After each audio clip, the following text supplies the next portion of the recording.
Kendrick Lamar, I mean, he doesn't have like that big flashy stage presence. Like, he's a very great artist. I love his music. So I'm interested to see what that halftime show is going to be like. Let me just quickly say this. If you want stage presence and flashy, let's get Kiss on there. Okay, I've seen them a few times. That's a show.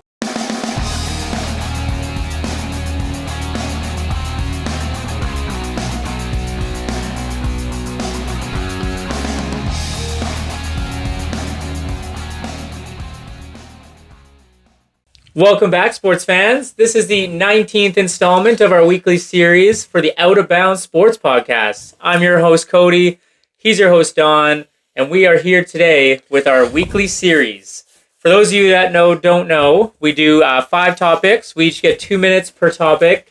And the last one will kind of be a joint effort. And 2 minutes time runs out. On to the next. So, Don, why don't you kick us off here, episode 19. All right, I think I'm going to start off with my friend Shohei Ohtani. Oh, what a year. Well, you know what? What a year. Like, okay, so he joined the 40-40 Club on August 23rd with, what I'm going to say is with 2 other guys. Like I said before, when you got Canseco, you got Barry Bonds, you got A-Rod. If you're never going to be in the Hall of Fame because you took PEDs, your stats mean shit. They don't mean anything. They're gone. Forget those guys.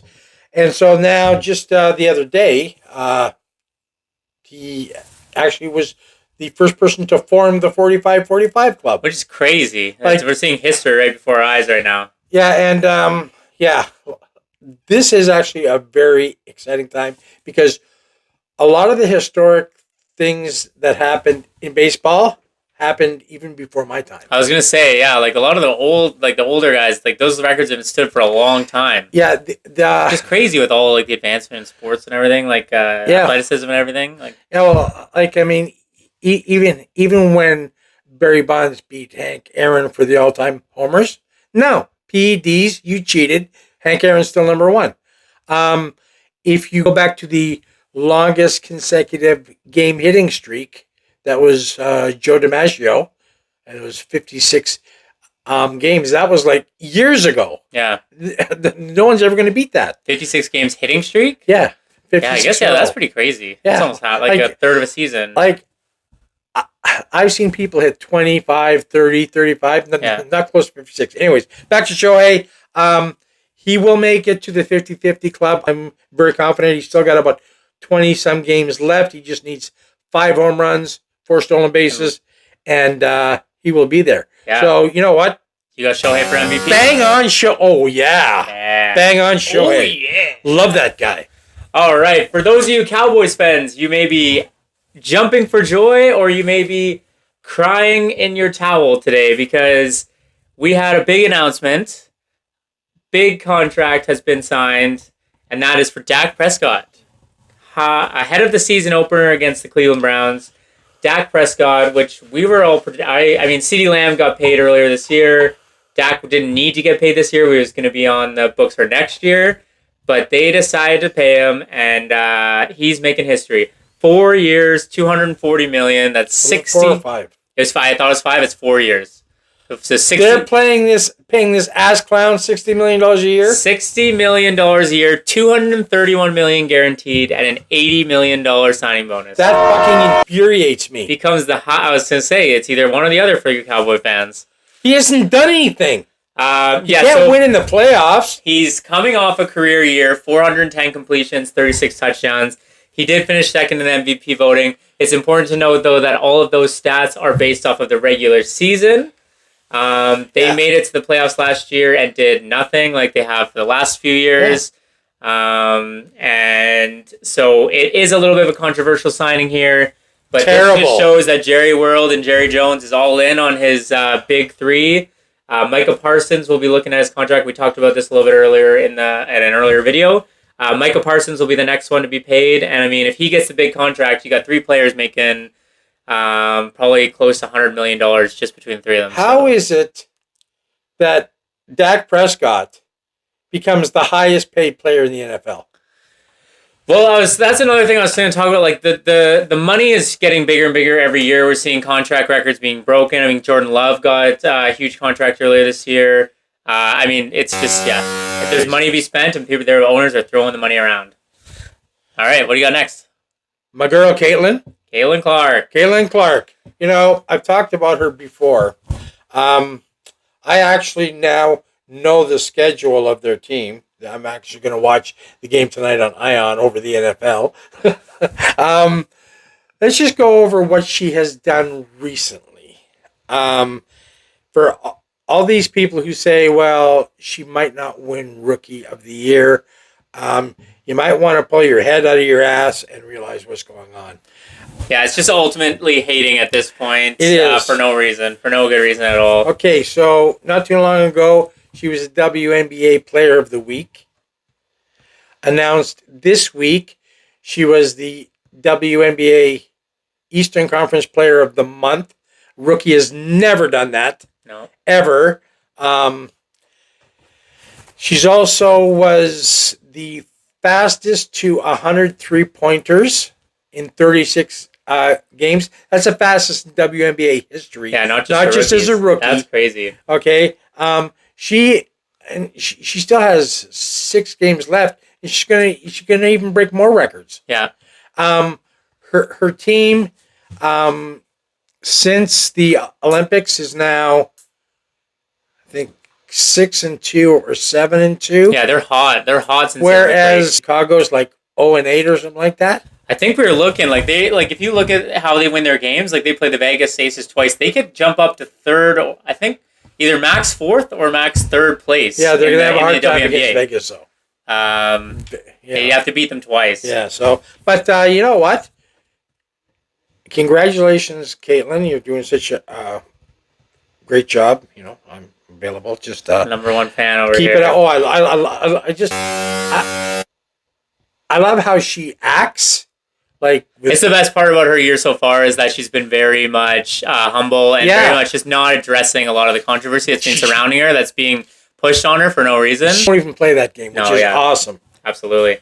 All right, college football chaos. We've got week 2 here. What happened? And just some big upsets and a big one, controversial ones. So we had Northern Illinois defeating Notre Dame yesterday, number 5 ranked Notre Dame. And it was cool to see the coach having like a breakdown in the post-game interview. Just showed how much he cared for the team. And I really love the college football scene. I'm really getting into it just because you got all these top team powerhouses, right? They're bringing in the best players in the country. They're not drafting, but they're bringing them in and recruiting them. And they'll play like the lower ranked teams. And it's always cool to see the upset. And Northern Illinois with a big one yesterday. We've also got Colorado losing to Nebraska 28-10. And this is the second year in a row where there's so much hype surrounding this Colorado team, the Buffaloes, because you got Deion Sanders, the iconic... he didn't do too well last year as a coach. He's their head coach. You got his son playing at quarterback. You got Travis Hunter playing both sides of the field. I mean, they've got all this hype. They're flashing their money. They're, all this stuff. And then, they're just not humble in defeat, and it's the second year in a row where we're seeing that. They'll talk all the talk, which is fine, be cocky, do your thing, but if you're not going to back it up, at least be humble in defeat. And I think Shader Sanders, the quarterback, walked out off the field with 2 minutes left in the game back to the locker room. So I don't like to see stuff like that, but it'll be interesting to see follow Colorado again. I mean, so much hype around them because there's so much talk, but ultimately they're not the best football team. No. We had another big win yesterday for Texas, the Horns. Texas Horns, number 3 ranked Texas. Kind of an upset, even though they were ranked higher, but they defeated the Michigan Wolverines. They blew them out, too. So defending national champs were blown out yesterday. Texas. I keep saying Texas. Texas Longhorns. Texas Longhorns. Yeah, I wrote Tennessee for some reason. And then Penn State almost lost to Bowling Greens. Interesting story about Bowling Greens. They had a kickoff. They opened the season last year with a kickoff return. We've seen lots of those in the CFL. And it was really cool to see the first play of the year, ran it back for a touchdown, and they gave Penn State a run for their money as well. I saw that. Yeah. So college football is in full swing, and lots going on there. I love watching the Saturday game day with Pat McAfee.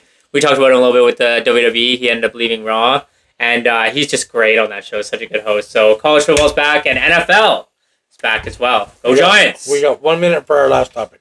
All right, so we'll do a short one then. We had an announcement today: the Apple Music halftime show for Super Bowl in 2025, and the headliner is Kendrick Lamar. Well, I won't be watching it.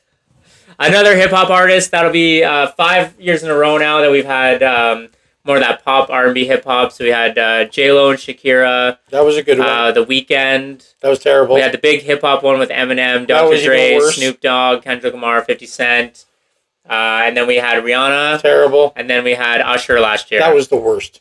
Rihanna was great. I loved Rihanna. I loved all of them except for Usher was actually better than I thought it was going to be. Still disappointing. But Kendrick Lamar, I mean, he doesn't have like that big flashy stage presence. Like, he's a very great artist. I love his music. So I'm interested to see what that halftime show is going to be like. Let me just quickly say this. If you want stage presence and flashy, let's get Kiss on there. Okay, I've seen them a few times.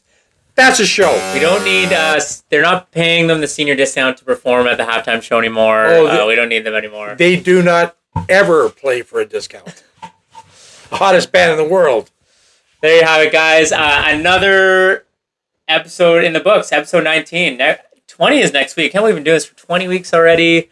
Yeah, it should be, maybe we'll do something special for that week. Once again, if you enjoyed the video, make sure you smash that like button. Share it to your friends. If you guys have friends that love NFL or college football, or what was your first topic? My first Shohei. Shohei or MLB. We talk everything here on that About Sports Podcast. I'm glad you pay attention to my topics. And so share it to your friends. That always helps us out. Make sure you hit that subscribe button as well. We're still blowing the roof off of our subscribers, so we'd love to see that. And turn on that notification so you can see all our videos. We're coming at you later this week with the CFL one as well. What is that? CFL Week 15. Another great Labor Day weekend. Banjo Bowl was awesome. We'll get into that on Thursday. High score in CFL. High score in CFL. And we're coming to the turning point of that season as well. So lots of stuff going on, and you can catch us all here at the Out of Bounds Sports Podcast. Thanks again, guys, and we'll see you next week. See you later.